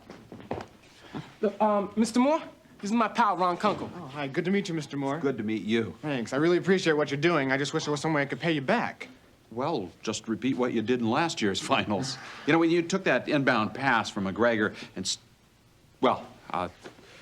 good luck. So you got a little problem with your SATs, huh? Well, I'm just looking for a little insurance, you know? Well, if you can get through this, you're gonna do great on reading comprehension. A Tale of Two Cities. Give it a shot. Oh, man, great story, great story. It was the best of times, it was the worst of times. You know it? I just assumed, man, that you What, know... because I'm a jock, I don't know anything? No, I mean... Yeah. It's cool, man. Hey, it was a great movie, too. Yeah, it was. Say, you like those old movies? Yeah. Well, who was your favorite director? Hitchcock. Oh, man, everybody's always talking about Hitchcock. I mean, what's so great about the guy? Oh, man, he's the master of suspense. Rear Window. Jimmy Stewart stuck in a wheelchair for a whole movie watching a guy cover up a murder. What an idea. Wow, man, I gotta see that movie. Hey, you know it's playing down at the Translux Theater tonight. Well, let's go. Hey, don't tempt me, man. We gotta get your act together. Yeah, you're right. Man, this book will be here tomorrow, you know? Rear Window could be gone. You spring for popcorn? Deal. Okay, the SATs are really big on sentence completion, but it's basically pretty simple. Here, I'll read the sentence, and you choose the appropriate word from the corresponding group, okay? Okay. Scientists agree that travel between galaxies is blank. Dumb.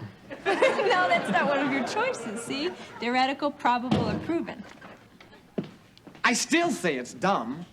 All that stuff about the ancient astronauts building the pyramids. I mean, why would people who could travel in space teach the Egyptians how to build stuff out of rocks, you know? I mean, why did they show them how to make, I don't know, a car or something? That's a good point. But what about all those canals on Mars? See, now you expect me to believe that the Martians built those things?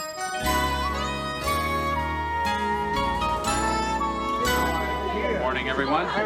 Mr. Moore, Ron Kunkel is great. We got into financial planning.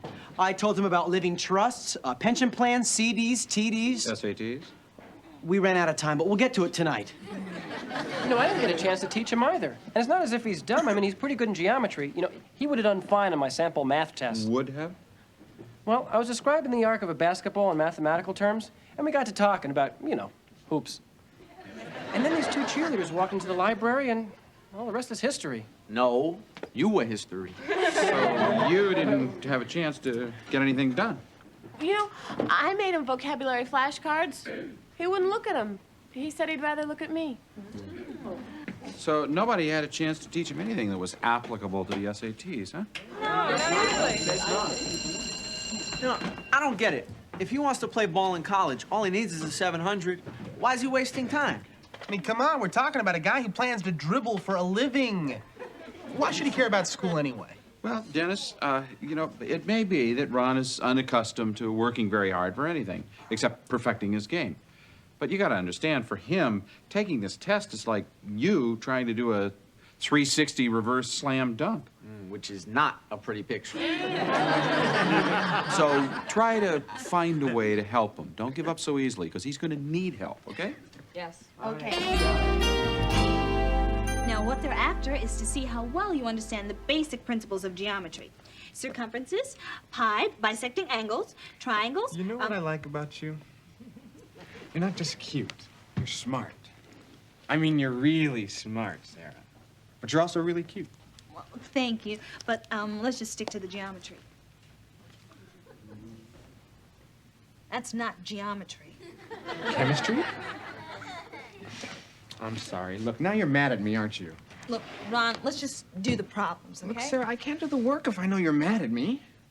I don't think you want to do the work at all.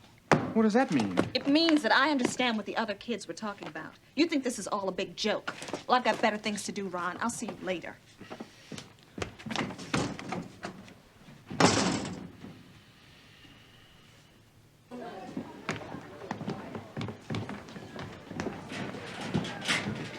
Hi, Sarah.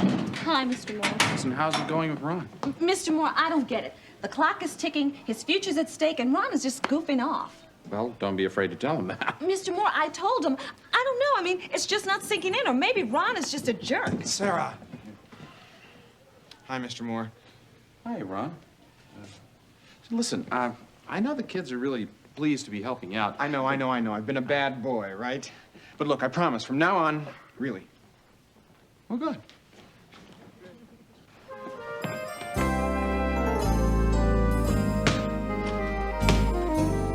What happened? Did you forget?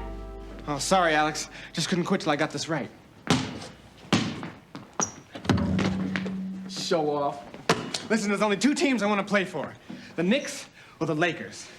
Los Angeles, man, I mean, it's so fantastic. You know, when I make a basket, I get a smile from Pat Riley and a hug from Jack Nicholson, and they pay me. Right. Now, just like basketball, you gotta have a game plan for your SATs. You gotta have a strategy. Here, write this down. Oh, it's okay, man. I'll remember it. All right. First, you answer all the easy questions because you could waste time on the hard ones and blow the whole thing. But don't rush. Listen, Alex. I mean, you're a smart guy, right? You could probably pull this off. Pull what off? Well, man, I mean, think about it. When Patrick Ewing's waiting for me to dish him the ball, he's not gonna care about how I did in my SATs, right? Yeah, so? So what I'm contemplating, is there some way you could go in there and take those tests for me?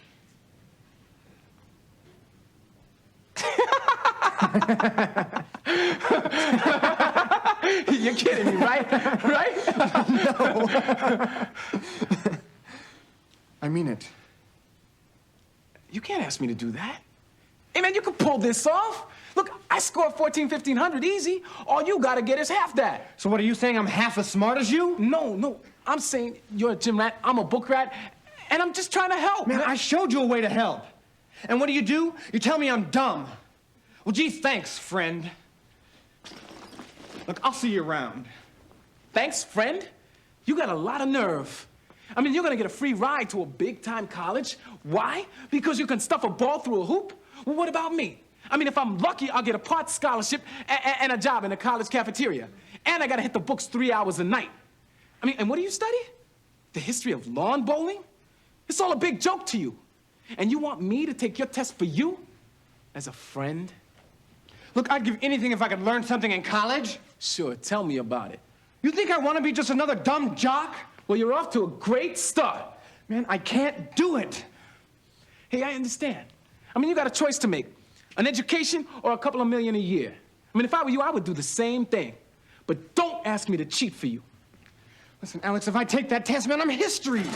Yeah, because you're too lazy to do the work. I'm not lazy. All right, then you're too stupid to do it. Alex, don't you get it? I can't read.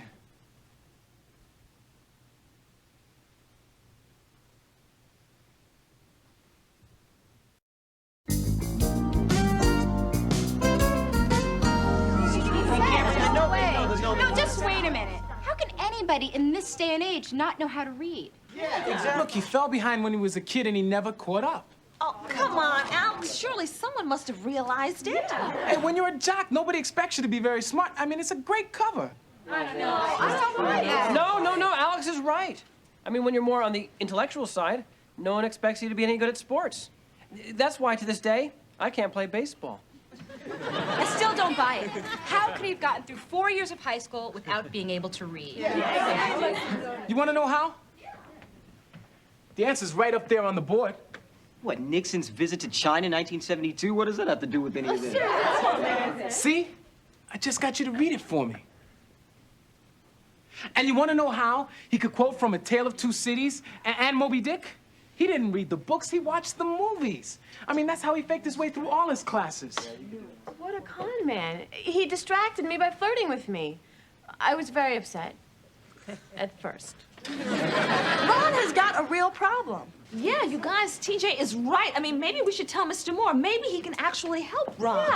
If we tell Mr. Moore, he's gonna want us to be honest about this. Next thing you know, he's gonna want us to do the right thing and tell Dr. Samuels, and then it's out of our hands. Well, hey, wait a minute. Why don't we teach him how to read? That way he'll do the SAT and no one will ever know. Teach him how to read in time for the SATs? Yeah. No way.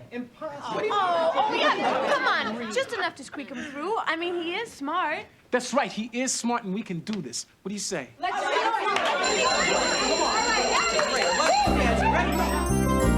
Little Miss Muffet sat on a... Tuffet? Right. Eating her curds and... Way? Good. Along came a... Spider? Who sat down beside her and frightened Miss Muffet a... Lot? A lot? Simone, I've known this since I was 2. I'm not a moron. I just can't read.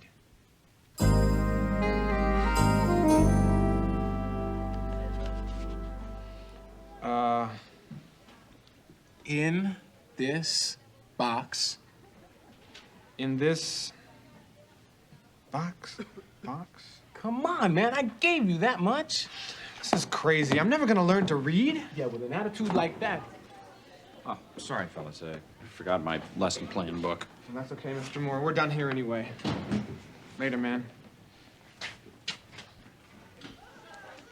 Dr. Seuss, huh? One of my favorite authors. Well, you know, the SATs, they cover a wide range of literature. I just want Ron to be ready for anything, you know? Yeah, you can't be too careful. Yeah.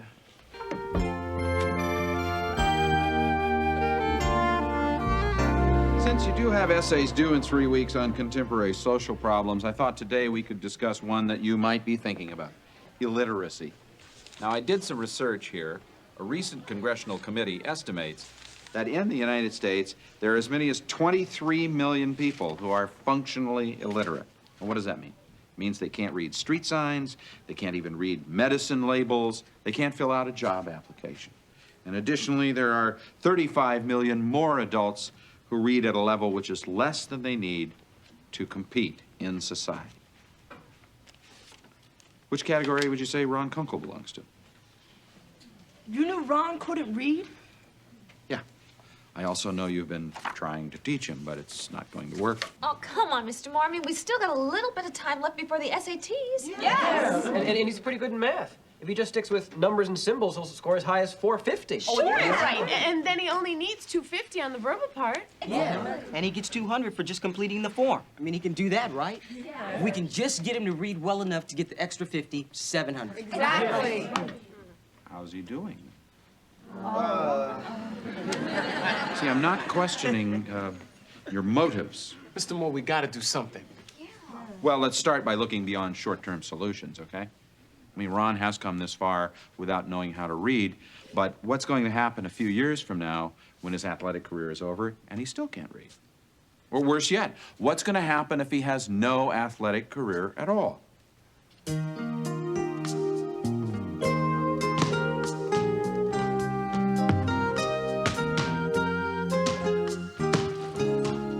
Hey, Ron. Thought I'd find you here. But it's been half my life in here. Listen, I got something that needs your signature here. Oh, sure. What is it? Well, it's just a memo so the IHP kids can get credit for tutoring you. Oh, yeah. You might want to read it over. All right. Looks good to me. Okay. Here? Yeah. Thank you, Ron. Thank you very much. Thank you very, very, very much. No big deal. No, this is a big deal. This is a very big deal, my friend. You have just given me financial security for the rest of my life, and that is a big deal for a teacher. Excuse me? Ron, I'm your new manager. This entitles me to 50% of your earnings for the remainder of your career. What? We're not just talking basketball, son. We're talking commercials. We're talking endorsements, the whole schmear. Now, you've been very generous with me, Ron, so I want you to know I'll do my best for you. Trust me on this, okay? You have no idea what I can do with $2 million a year. Wait, you can't do that. Ron, I just did it. I own you. Well, I'll get a lawyer. Will you do that? And he'll tell you that this is not a contract. This is a letter from my medical health plan. You don't need a lawyer, Ron. You need to learn to read. Alex told you. No. Cat in the Hat was a tip. Look, Ron, I can't imagine what it's like not to read, but you're going to be dealing with some very complex affairs. Business deals, contracts, taxes. And you're going to try to buy a home or even rent an apartment. How are you going to do that if you can't read? Well, see, I get people I trust to read things to me. Please. Oh, well, that's how I've done it so far. Mr. Moore, all I need to do is to be able to play ball. Well, what happens when you blow a knee out on the court?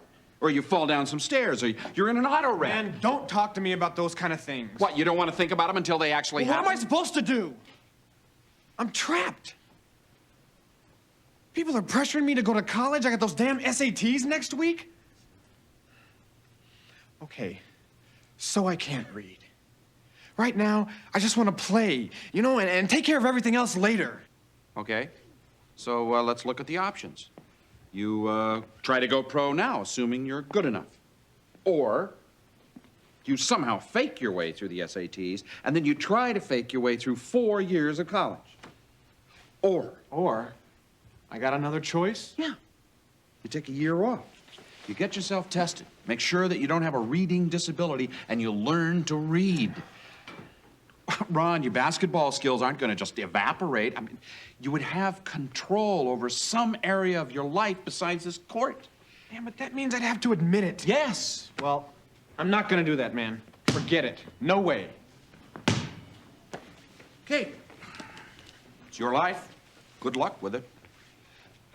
Mr. Moore! All I've got to make it in this world is my talent. Now, you said yourself, turn pro if I'm good enough. Well, I think I'm good enough. Well, it looks like we'll find out.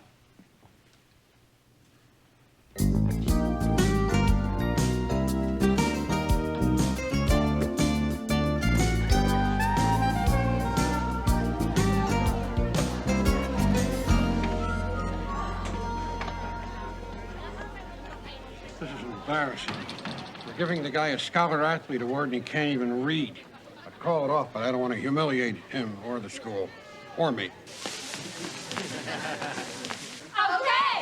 rush 'em, stomp 'em, just like ants. Beat the pants off Stuyvesant.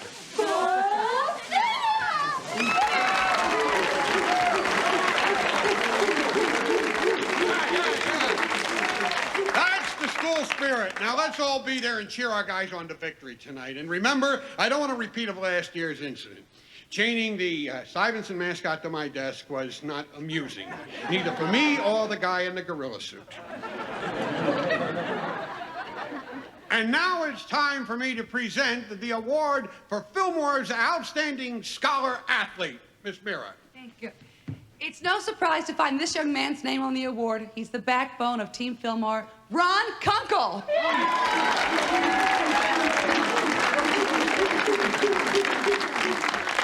Thank you. You know, I'm sure your classmates would like you to read the inscription. Oh, no, Miss Mira, really, if it says what I think it says, I feel silly. Oh, well, may I read it then? Okay. To Ron Kunkel, Fillmore's outstanding student athlete, dedicated to the spirit of athletic and academic excellence. There you go.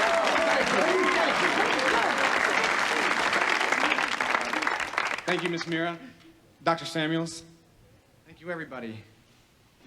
There's a little announcement of my own I'd like to make.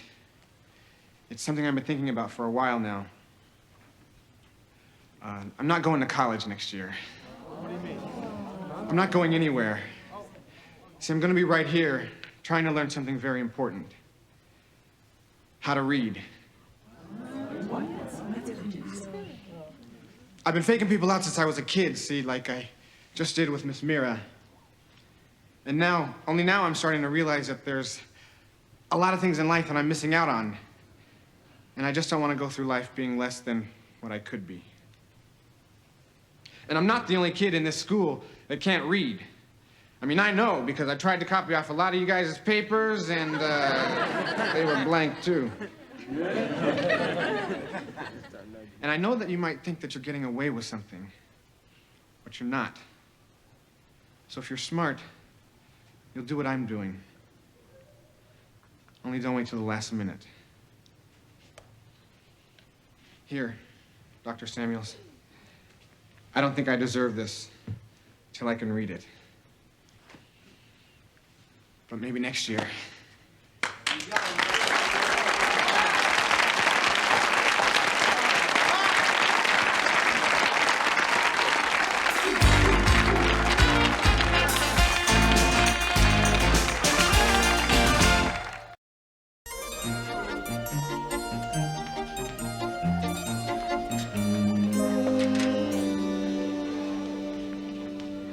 Ron, is this from you?